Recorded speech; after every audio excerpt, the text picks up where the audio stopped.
For today's mini vlog mga mare, ito nga pala ang karugtong ng aking video ng Merkules. Dahil ngayon ko nga lang may upload at na voice over. So ayan na nga, nagmap nga ako dyan sa aming kusina. Pagtapos ko kasi maglinis ng kalan mga mare, ayan.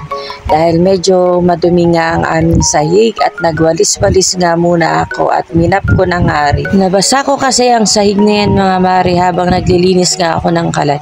At baka nga madulas ang aking mga anak, kaya yan, nagmap na nga rin ako dyan. At pagkatapos naman mga mare, mapunta naman ako dito sa aming CR dahil matagal ko na nga rin na hindi nga nalilinis. Kaya ngayon mga mare, mag-general cleaning nga muna ako dito at lalagyan ko nga ng Sunrox para mawala nga ang mga paglulumot nga ng paligid, lalo na tong bowl nga namin. Unahin ko na nga itong pintuan mga mare dahil sobra na nga rin nagbatik-batik na nga ang itim-itim sa likod nga ng pintuan sa tagal na nga rin na hindi nga nalilinis.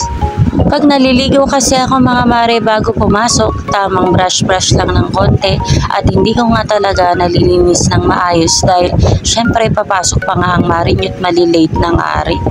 Hindi na rin kasi ako mga mare makatiis nga na nakikita nga na ganito nga kadumi ang aming CR. Syempre nga mga mare, dahil puro lalaki nga ang mga tao dito naiiwan, kaya hindi nga talaga ganun kalinis sa CR nga namin. Tamang magbuhos lang sila at tamang gumamit nga lang ng CR. Hindi katulad ko mga mare, nung dito nga lang ako sa bahay, ay lagi ko nga talagang nalilinisan nga tong CR namin.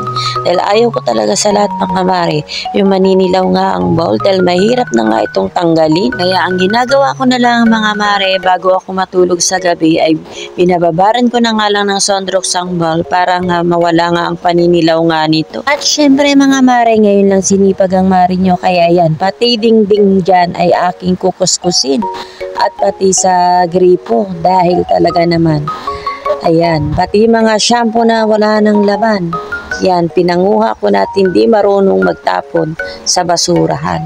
At pagkatapos nga mga mare, ito naman takip nga ng drum ang aking kinukuskus dahil sobrang madulas na nga ang takip at nangingitim-ngitim na nga rin. Matagal na rin kasi itong aming drum mga mare. Kung kailan kami dumating dito sa lugar na to ay ganun na nga rin talaga ito katagal.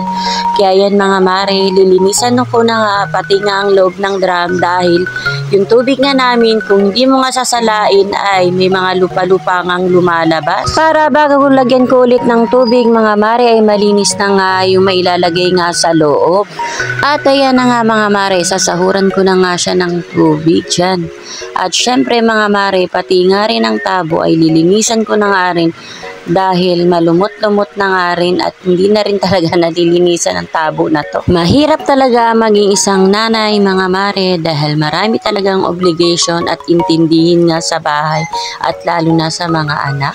Dahil nagtatrabaho nga ako mga mare, kaya ipinasa ko nga muna sa aking asawang pagiging nanay. So siya nga ang nag-iintindi sa aking mga anak.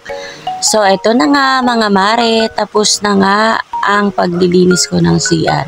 At ayan na nga, masarap nga sa pakiramdam pag nakikita nyo na malinis na nga ang CR nga. So hanggang dito na lang mga mare. Thank you for watching. Bye!